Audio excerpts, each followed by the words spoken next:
আজকে সত্যি সত্যি রান্না করতে গিয়ে হাত পুড়ে গেছে, তাই তো? হ্যাঁ মহারাজ, আপনি একদম ঠিক ধরেছেন। বেশ, বুঝলাম, কিন্তু এখনো গোপাল এলো না। মহারাজ, আপনার জন্য একটা পত্র এসেছে। কই কই দেখি।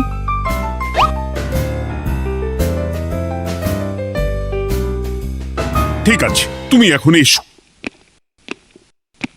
কিসের পত্র মহারাজ? দাঁড়াও, আগে গোপাল আসুক, তারপর বলছি। এই তো চলে এসেছি মহারাজ। দেখুন, আজকেও দেরি। আপনি কিছু গোপালকে বলেন না বলে লাই পেয়ে পেয়ে গোপাল আপনার মাথার উপরে উঠে গেছে। আমার নাম কি চুল নাকি যে মাথার উপরে উঠবো? আপনিও পারেন বটে। আমার নিজেরটাকেই চুল নেই। বাদ দাও, শোনো, আমি একটা নিমন্ত্রণ পত্র পেয়েছি। পাহাড়পুর রাজ্যের জমিদার বল্লভ নারায়ণ আমাকে নিমন্ত্রণ করেছেন। এ তো বেশ সুসংবাদ মহারাজ। পাহাড়পুর অপূর্ব সুন্দর রাজ্য, আপনি ঘুরে আসুন মহারাজ। না না না না না, আমি একা যাব না, তোমাকেও যে যেতে হবে। আজ বিকেলেই বেরোবো, তুমি জামা কাপড় গুছিয়ে রেখো। এ আমার পরম সৌভাগ্য মহারাজ। এ কি মহারাজ, গোপাল কেন যাবে? আমি কি দোষ করেছি? আমাকেও নিয়ে চলুন। না না না, তুমি রাজ্যের মন্ত্রী, আমি বেশ কিছুদিন থাকবো না, তাই রাজ্যটা তোমাকেই সামলাতে হবে। আচ্ছা আচ্ছা, আপনি তো রানীমাকেও নিয়ে যেতে পারতেন। আমি কোথায় কাকে নিয়ে যাব সেটা আমার একান্তই ব্যক্তিগত ব্যাপার। তুমি বেশি বোঝাতে এসো না মন্ত্রী। বেশ।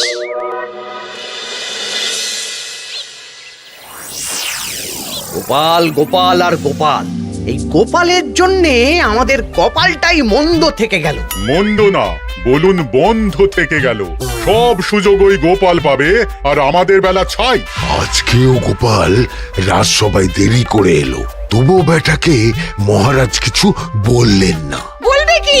উল্টে মহারাজই তো গোপালকে ঘুরতে নিয়ে যাচ্ছেন। পাহাড়পুরে গিয়ে ভালো মন্দ আহার করবে গোপাল, আর আমি রাজ্য পাহারা দেব।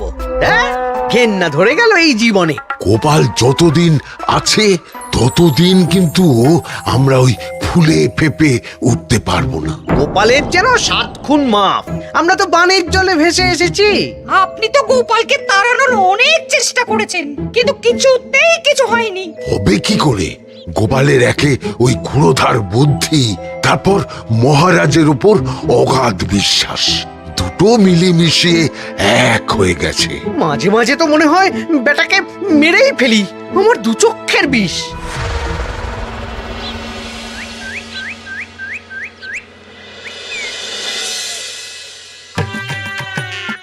বলছি গিন্নি, কি এত তুমি পোটলায় বাঁধছো বলো তো? এত দূরের রাস্তা, তাই শুকনো খাবার ভালো করে বেঁধে দিচ্ছি। হ্যাঁ, তা কি কি দিয়েছো শুনি? ভিজে চিড়ে দিয়েছি, মুড়ি, নারকোল কুচো, চিনি দিয়েছি। হ্যাঁ, ব্যাস, আর কিচ্ছু দিতে হবে না। আমার সাথে তো মহারাজও যাচ্ছেন। আমি একটু বেশি করে দিয়েছি গো। দূর, সে কথা বলিনি। মহারাজ যাচ্ছেন তো, তাই মহারাজও নিশ্চয়ই রাজবাড়ি থেকে ভালো মন্দ খাবার নিয়ে আসবেন। যে যার নিজের তালে থাকে। কি আর করবো গিন্নি, উদরকে আদর করে যা সুখ, তার অন্য কিছুতে নেই।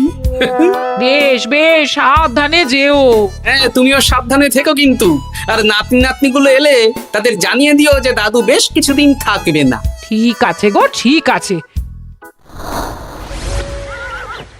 সাবধানে যাবেন মহারাজ।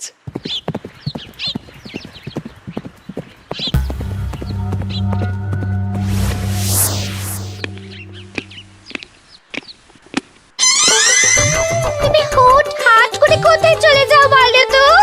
আমি বিকেলে তোমার জন্য মুচমুচে বেগুনি ভেজেছি। সে ঠিক আছে, কিন্তু তোমাকে এখন রান্নাঘরে থাকলে হবে না গিন্নি। ও মা, রাতের খাবার কে করবে শুনি? আমি তো এখন একটু একটু রান্না শিখে গেছি। এখন তোমাকে অন্য কাজ করতে হবে। কি কাজ? শোনো, বুঝতে পেরেছো তো? একদম জলের মতো পরিষ্কার বুঝে গেছি। তাহলে আর দেরি না করে যাও।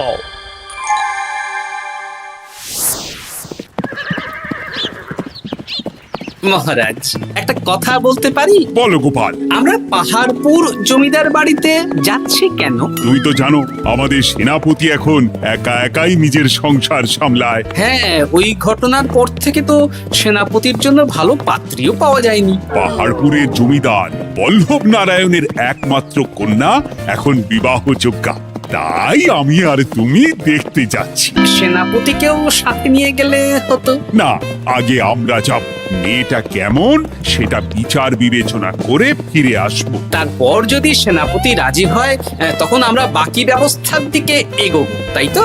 একদম তাই। আর তোমার চেয়ে ভালো মানুষ চেনার ক্ষমতা আমার জানা আর কেউ নেই, সেই জন্যই তো তোমাকে নিয়ে এলাম। এ আমার পরম সৌভাগ্য মহারাজ।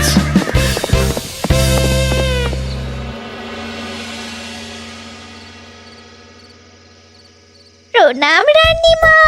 আরে মন্ত্রী গিন্নি যে, বলো বলো। এই কিছু বেগুনি ভেজেছি, তাই আপনার জন্য নিয়ে এলাম রানীমা। সরলা, তুমি ওটা রান্নাঘরে নিয়ে যাও। আচ্ছা রানীমা। ওমা, এই গয়নাটা পরে কি সুন্দর লাগছে আপনাকে। নতুন নিলেন? না না, বছরখানেক আগে বিবাহ বার্ষিকীতে মহারাজ গড়িয়ে দিয়েছিলেন। একটা কথা বলবো রানীমা? বলো না, কি বলবে? আমার মনে হয় আপনাকে আমাদের মহারাজ না আর আগের মতন ভালোবাসেন না। এ কি কথা বলছো তুমি? খোলা চোখে যা মনে হয় তাই বলেছে রানীমা। এই দেখুন না, মহারাজ হঠাৎ পাহাড়পুরে ঘুরতে চলে গেলেন আর আপনাকে নিয়ে গেলেন না। নিশ্চয়ই কোনো কাজ আছে, তাই আমাকে নিয়ে যাননি। ওই তো, এত ছাড় দিয়েছেন বলেই তো পার পেয়ে বসেছে। অপরাধ নেবেন না রানীমা। মহারাজ সব ব্যাপারে শুধু গোপাল আর গোপাল, কিন্তু বাড়িতে যে আপনিও আছেন সেটা মহারাজ খেয়ালই করেন না। আসলে গোপালকে মহারাজ খুবই স্নেহ করেন তো। আপনি আগে না গোপাল আগে? পাহাড়পুর তো এত সুন্দর জায়গা, চারিদিকে পাহাড়, পাহাড় থেকে নেমে আসছে নদী। ভাবুন আপনাকে মহারাজ নিয়ে যেতেন যদি। সত্যি তো, আমাকে তো মহারাজ নিয়ে গেলেন না। নিয়ে যাবেই বা কেন? আপনাকে তো আর মহারাজ আগের মতো ভালোই বাসেন না। সব ধ্যান জ্ঞান এখন শুধু গোপাল। হ্যাঁ সত্যি তো, আমি তো এটা ভেবেও দেখিনি কখনো। গোপালই আপনার কপাল পুড়িয়েছে। আসছে রানীমা।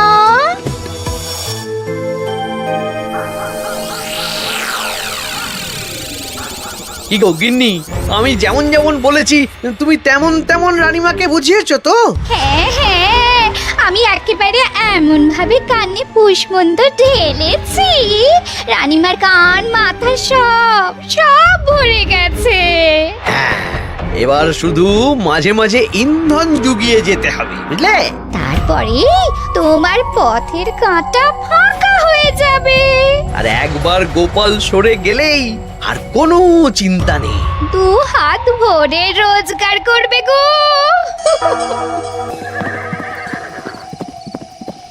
কি কেমন লাগছে যাত্রা? বেশ ভালোই মহারাজ।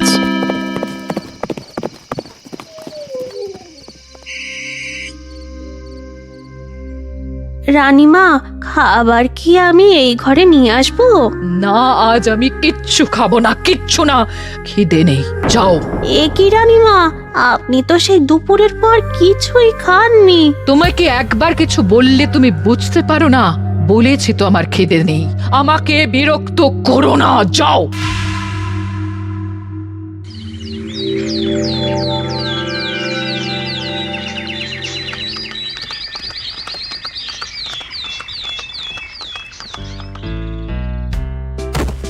আসুন মহারাজ কৃষ্ণচন্দ্র, আসুন আসুন আসুন। কি সুন্দর জায়গায় পাহাড়পুর, মনে হচ্ছে বেশ কিছুদিন থেকে যাই। তা থেকে যান না। এখন যে কাজে এসেছি সেটা আগে করে নি, তারপর যদি সব ঠিকঠাক তখন তো আবার আসতে হবে। তাও ঠিক। এই বিমলা মা, এদিকে আয়। এই নিন কমলা লেবুর শরবত। বেশ সুন্দরী দেখতে মহারাজ। নিজের মেয়ে বলে বলছি না, বিমলা সব কাজ নিজের হাতে করে। বাড়িতে পাঁচটা দাস দাসী আছে, তাদের কাজই করতে দেয় না। বাহ বাহ বাহ, ভালোই তো। আপনার মেয়েকে তো বেশ লক্ষ্মীমন্ত দেখতে। ও অনেক ছোটবেলায় মাকে হারিয়েছে, কিন্তু নিজের ইচ্ছে পড়াশুনো রান্না বান্না সব শিখেছে। যেমন হাতে রান্না, তেমনই মাথায় বুদ্ধি। রান্না তো খেলেই বুঝতে পারবো। হ্যাঁ, আজ দুপুরে সব রান্না তো নিজের হাতেই করছে। আমি ওকে কিছু প্রশ্ন করতে চাই। দাঁড়িয়ে আছো কেন মা? বসো। মহারাজ, আপনার অনুমতি নিয়ে আমি বিমলাকে কিছু প্রশ্ন করতে চাই। করো না। আচ্ছা বিমলা, তোমার বয়স কত? আসছে শ্রাবণে আমি 19 বছরে পড়বো। আচ্ছা, শ্রাবণ মাসে জন্ম, বর্ষাকালে। বেশ বেশ। আচ্ছা বলো তো, মেঘের ডাকে জল ছেড়ে ডাঙায় উঠে পড়ে, মানুষ তাকে হাতে পেলে নিয়ে যায় ঘরে, এটা কি? কই মাছ। বাহ বাহ বাহ। এবার বলো তো, এমন কোন জিনিস যেটা একান্তই তোমার কিন্তু অন্যেরা বেশি ব্যবহার করে? আমার নাম। বাহ বাহ বাহ বাহ বাহ, খুব সুন্দর খুব সুন্দর। আপনার মেয়ের মাথায় বুদ্ধি আছে। আর আচ্ছা আচ্ছা, আরেকটা প্রশ্ন করব। বলো তো, একটা অঙ্ক পরীক্ষায় তোমার বাবা 100-তে 90 পেয়েছে, তুমি 100-তে 100 পেয়েছো, আর আমি 100-তে 95 পেয়েছি। তাহলে কে বেশি বুদ্ধিমান? আপনি বেশি বুদ্ধিমান। এমা, এটা তুই কি বললি রে? তুই তো 100-তে 100 পেয়েছিস, তাহলে তুই বেশি বুদ্ধিমান হবি না? না না, আমি হলে তো বুদ্ধিমতী হব। দারুণ দারুণ। জমিদার মশাই, আপনার মেয়ে সত্যি বুদ্ধিমান, না মানে বুদ্ধিমতী। এবার দুপুরের ভুরি ভোজটা খেলেই বুঝতে পারবো হাতের জাদু।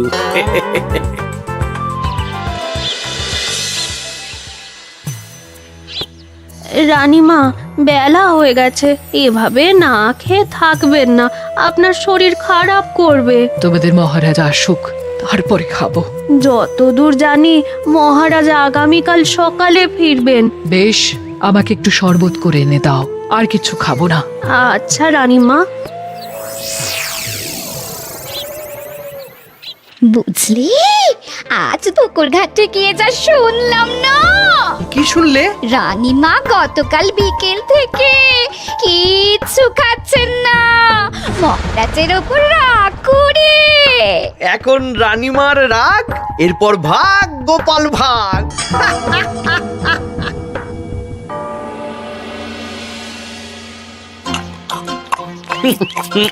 সত্যি বিমলা, তোমার হাতের রান্নার কোনো তুলনা নেই মা। আমাদের সেনাপতি তাহলে আর হাত পুড়িয়ে রান্না করবে না বলছো? সে যদি কর্তাগিন্নিতে রাগারাগি হয় তখন। মা আমার লজ্জা পেয়েছে। তা আপনাদের কোনো আপত্তি নেই তো? কি যে বলেন, আপনার রাজ্যের সেনাপতি বলে কথা। বলছি, বিমলাকে তো আমাদের সেনাপতি দেখলো না, তাহলে? বিমলার একটা তৈলচিত্র আছে, আমি আপনাকে বরং সেটা দেব, আপনি ওনাকে গিয়ে দেখাবেন। সেই ভালো হবে, আমাদের খুব পছন্দ হয়েছে। তাহলে সেনাপতি রাজি হলে আমরা বিবাহের তারিখ চিঠিতে জানিয়ে দেব। আচ্ছা মহারাজ।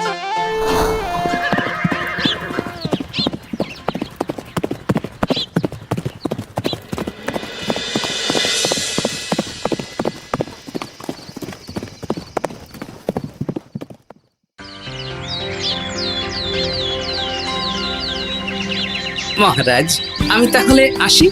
যাওয়ার পথে আমি সেনাপতির সাথে কথা বলে নেব। হ্যাঁ হ্যাঁ গোপাল, এসো। বেশ ভালোই কাটলো পাহাড়পুরে। হ্যাঁ মহারাজ, অনেক ধকল গেছে, যান গিয়ে বিশ্রাম নিন।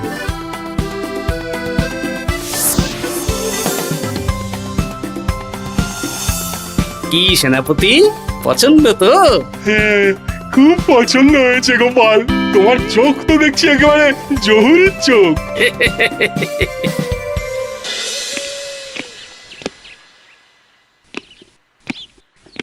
চিরটা কাল আপনি ওই গোপাল গোপাল করে কাটিয়ে দিন। কি হলো? রানীমা গত পরশু থেকে কিচ্ছু খাননি, গতকাল একটু শরবত খেয়েছেন শুধু। কেন, কি হয়েছে? দেখুন মহারাজ, সহ্যের একটা সীমা আছে। আরে, আমার তো কিছুই মাথায় ঢুকছে না। মাথায় শুধু গোপাল থাকলে আমার কথা ঢুকবে কি করে মহারাজ?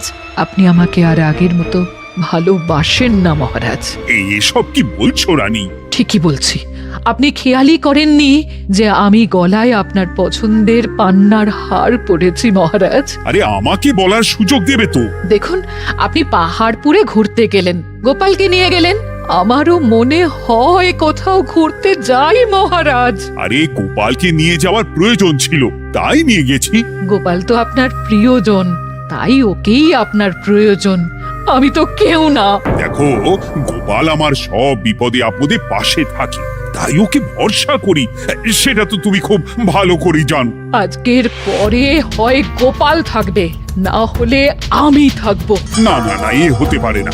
গোপালকে আমি সরাতে পারবো না, আর কাউকে সরানোর জন্য কোনো কারণ তো চাই। আর কারণ যদি আমি দিয়ে দিই? কি কারণ? আপনি গোপালকে বলবেন আমার সাথে আপনার ঝগড়া হয়েছে। বেশ, তাতে কি? আপনি গোপালকে বলবেন ও যেন আমাকে বলে আপনার কাছে ক্ষমা চাওয়ার জন্য, আর আমি ক্ষমা চাইবো না। ব্যাস, আপনি এই সামান্য কাজটা গোপালকে করতে না পারার জন্য ওকে তাড়িয়ে দেবেন, ওকে মাত্র 7 দিন সময় দেবেন। ব্যাস। ঠিক আছে, আমি এক্ষুনি গোপালকে ডেকে পাঠাচ্ছি। দেখো গোপাল, এখন যদি রানী আমার কাছে ক্ষমা না চায়, তাহলে কিন্তু আমি বাধ্য হব তোমাকে রাজসভা থেকে তাড়িয়ে দিতে। আচ্ছা মহারাজ, বুঝেছি। রানীমা আপনার কাছে ক্ষমা চাইবেন, কিন্তু তার জন্যে আপনাকে আমার কথা মতো কিছু কাজ করতে হবে মহারাজ। কি কাজ বলো? বুঝেছেন? হ্যাঁ। না গোপাল, আমি মহারাজের কাছে ক্ষমা চাইতে পারবো না। দেখুন রানীমা, আমার মনে হয় আপনার ক্ষমা চাওয়াই উচিত। পুরুষ মানুষের মন বলে কথা, যদি বেশি দিন আপনি মহারাজের সাথে এরকম তিক্ত সম্পর্ক রাখেন, তাহলে কিন্তু মহারাজের মন অন্যদিকেও চলে যেতে পারে। এমনিতেও কি গোপাল? না, কিছু না রানীমা, শুধু এটুকু জেনে রাখুন, রাজবাড়ির মাঠে বাঁশ বাঁধা হবে। মানে কেন?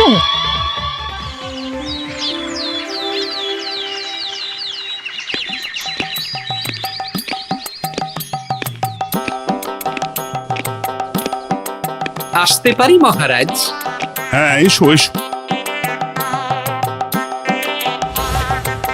বলছি, আমি তাহলে জমিদার বাড়িতে বিবাহের দিনক্ষণ ওই চিঠি লিখে জানিয়ে দিচ্ছি। হ্যাঁ, জানিয়ে দাও গোপাল। আর কি কি কেনাকাটা করতে হবে সেটার একটা তালিকা বানিয়ে ফেলো। আচ্ছা মহারাজ, মেয়ের শাড়ি আপনি নিজে পছন্দ করে কিনবেন তো? হ্যাঁ, ওই শাড়িওয়ালাকে আজকে দুপুরেই আসতে বলো। আচ্ছা মহারাজ।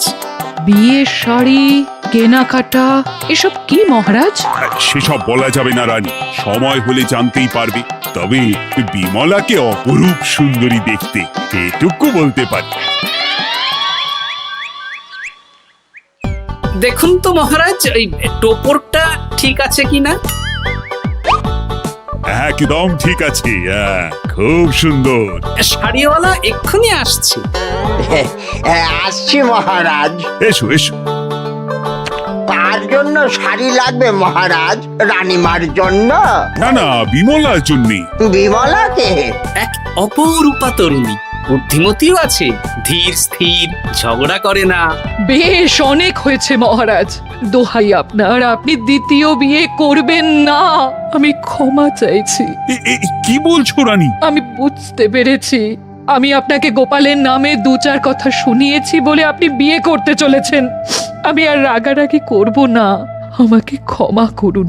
ব্যাস, রানীমা ক্ষমা চেয়ে নিয়েছেন, মানে আমার চাকরিটা থাকছে। হ্যাঁ গোপাল, হ্যাঁ, দোহাই তোমার, মহারাজকে বিপথে চালিত করো না। আরে ধুর, আমি বিয়ে করছি নাকি? বিয়ে তো হবে সেনাপতির। ওর জন্যই তো পাত্রী দেখতে পাহাড়পুরে গেছিলাম, গোপাল আর আমি। তার মানে মন্ত্রীর বউ আমাকে ভুল বোঝালো? আবার মন্ত্রীর কোনো ষড়যন্ত্র হবে, ওকে না নিয়ে গিয়ে গোপালকে নিয়ে গেলাম বলে। সেনাপতির বিয়ের আগেই আপনি মন্ত্রী মশাইকে ধোলাইটা দিয়ে দিন। ঠিক বলেছ রানী, তুমি বরং শাড়ি পছন্দ করো, আর আমি চললাম মন্ত্রীকে ধোলাই দিতে।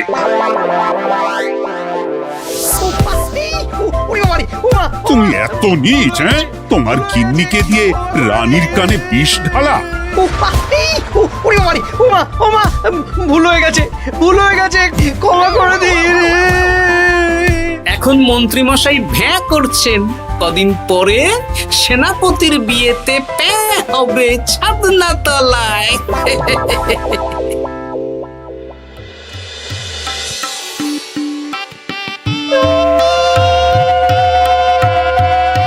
এবার মালা বদল হবে। এবার বুঝবে মালার কি জ্বালা। কি বললে? হ্যাঁ?